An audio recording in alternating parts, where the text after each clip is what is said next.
So dear student, एक और problem हमारे पास, बहुत बढ़िया प्रॉब्लम है। क्या फाइंड आउट करना है? In circuit current through 12 volt cell, 25 volt cell के अंदर से हमको निकालना है करंट।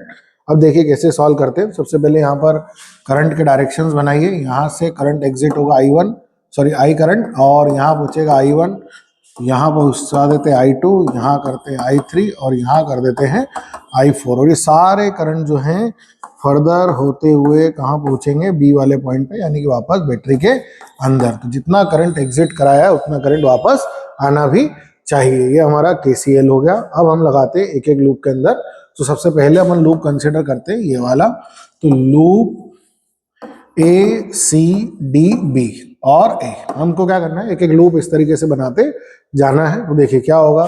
सो 25 माइनस, यहाँ पर देखिए माइनस से प्लस, ये माइनस से करंट एंटर करके प्लस से एग्जिट करा है, यानी पोटेंशियल गेन। तो यहाँ पर लिखेंगे 30 माइनस, यहाँ क्या होगा? पोटेंशियल लॉस होगा, यानी I1 multiplied by 11 is equal to 0। आप इसको सॉल्व करेंगे 30, 55, और I की जो वैल्यू आएगी, I1 इज 5 एम्पियर। I1 की वैल्यू कितनी आएगी? 5 एम्पियर।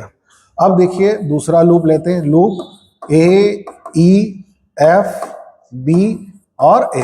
कौन सा लूप ले रहे हैं? ये वाला। तो यहाँ पर देखिए 25, और यहाँ पर देखिए बैटरी का पॉजिटिव टर्मिनल आ रहा है, यानी कि पोटेंशियल लॉस हो रहा है, यानी कि -20। और फिर इसके अंदर इंटर कराएंगे। So minus I2 into 5 is equal to 0। Solve करेंगे तो कितना है? 25 माइनस 20, दैट मीन्स 5, और 5 से डिवाइड करोगे, so it will be I2 is 1 ampere. अब अपन आते हैं अगले लूप के अंदर। अगला लूप यानी कि लूप AGHB और A। ये फर्दर हमारा एक और नया लूप तैयार हो गया। फिर से देखिए 25, अब यहां तक आइए, देखिए फिर से क्या मिल रहा है? माइनस। माइनस जब भी मिलेगा पोटेंशियल गेन मतलब लगाइए प्लस, और फिर माइनस पोटेंशियल ड्रॉप। तो कितना होगा? I3 multiplied by 10 is equal to 0। तो 25 प्लस 5 इज इक्वल टू 30, और 10 से डिवाइड करेंगे, सो I3 की वैल्यू हो गई हमारी 3 एम्पियर। फिर से आते हैं वापस एक और नया लूप। सो लूप AIJB और A, पूरा बड़ा लूप। अब इसके अंदर क्या हो रहा है? फिर से देखो।